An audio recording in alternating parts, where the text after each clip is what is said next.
तरुण पट्टनायक साखिनकाली को पोस्ट हाथीगढ़ जिला बालेश्वर। आज आम 21/1/2026 आमरण अनशन बसी हाथीगढ़ हाईस्कल को माइनोरिटी बा संख्यालघु कही आमर बालेश्वर जिलार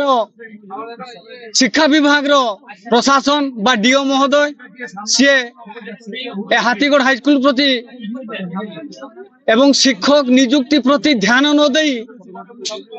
संख्यालघु कही आमको एड़े जाऊले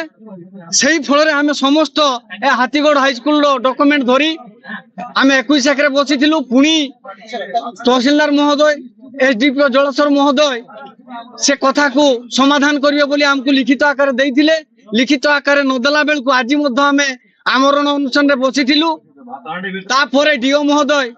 जलेश्वर बीओ महोदय को एठाकू पठेई यार समाधान कले एवं सब कलेक्टर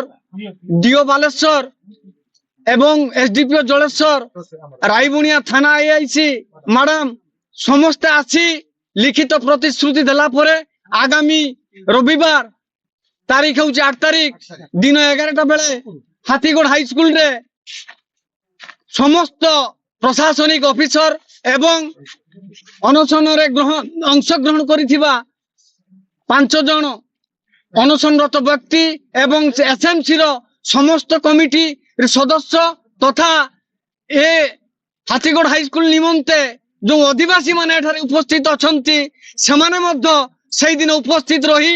हाथीगढ़ हाईस्कल रो शिक्षक नियुक्ति एवं मैनेजिंग कमिटी गठन एवं सरकारी नीति नियम अनुसार हाथीगढ़ हाईस्कल रो परिचालनार भार नेबे बोली प्रतिश्रुति देलारू आज आमे एठारे अनशन भंग करूछु।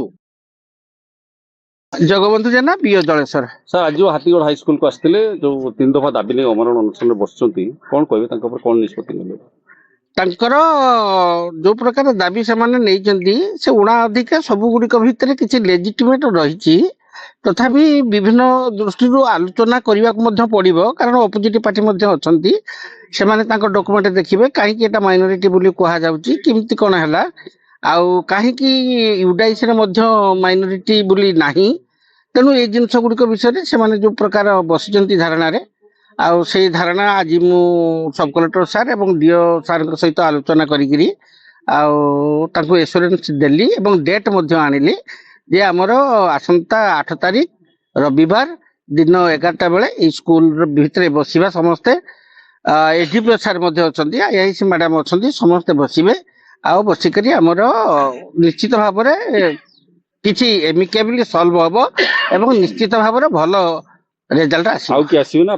नहीं डीओ आसवे सब कलेक्टर सार आसवे तहसीलदार सार आसवे बीडीओ सार आसवे एसडीपीओ सार आसवे आमर रायबनिया